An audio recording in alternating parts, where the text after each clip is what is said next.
مسلم ابن عقیل کی شہادت کتنی پڑھی جاتی ہے، لیکن خود مسلم کی شہادت کے اندر اگر آپ دیکھیں تو باقاعدہ اپنی شہادت سے پہلے عمر سعد کو 3 وصیتیں مسلم ابن عقیل نے کی تھی. اور دیکھیے مسلم کو پتا تھا کہ میں مولا کے لیے اپنی جان دے رہا ہوں، جنت میرے لیے یقینی ہے، حق کے اوپر بالکل 100% سے زیادہ ان کو یقین تھا کہ میں حق پر ہوں اور جنت میرا حق ہوگی.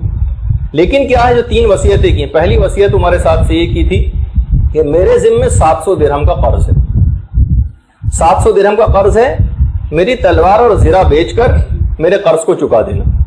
دوسری میری وصیت یہ ہے کہ مجھے دفن کر دینا، اور تیسری وصیت یہ ہے کہ میرے آقا و مولا تک میرا پیغام پہنچا دینا کہ وہ کوفے نہ آئے. یہ 3 وصیتیں کی تھیں. اچھا اب عمر سعد نے کہا اس وقت ذرا کہ اس طرح کے حالات نہیں ہوتے، کہا کہ میں مسلم کے مال سے کوئی سروکار نہیں، صرف زرہ اور تلواری تو ہے، ہم بیچ کے اس کا قرض ادا کر دیں گے، کوئی مسئلہ نہیں. جب ہم اس کو مار ہی دیں گے تو اس کا جسم ہمارے کس کام کا، اس کو دفن بھی کر دیں گے. رہا معاملہ حسین کا تو جب تک وہ ہماری راہ میں مزاحم نہیں ہوتے جب تک ہمیں ان سے بھی کوئی سروکار نہیں. اس کے بعد باقاعدہ مسلم کو لے جایا گیا دارالامارہ پہ، چھت پہ. بکر ابن حمران ایک تھا دشمن اہل بیت، اس نے مسلم کو نیچے پھینکنا چاہا اوپر سے، لیکن اس شخص کے بالکل ہاتھ پاؤں ہی جواب دے گئے، بالکل فالج ہو گیا، حرکت بھی نہ کر سکا. اچھا پھر دوسرا شخص آگے بڑھا مسلم کو گرانے کے لیے، تو اس شخص کو اچانک سے پیغمبر اسلام ختمی مرتبت نظر آئے.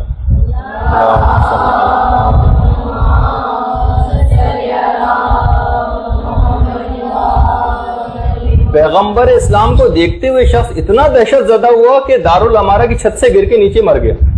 یہاں تک کہ ایک تیسرا شخص تھا، اس نے مسلم کو وہیں پر شہید کیا چھت پر ہی. اس کے بعد مسلم کے لاشے کو اوپر سے نیچے پھینکا.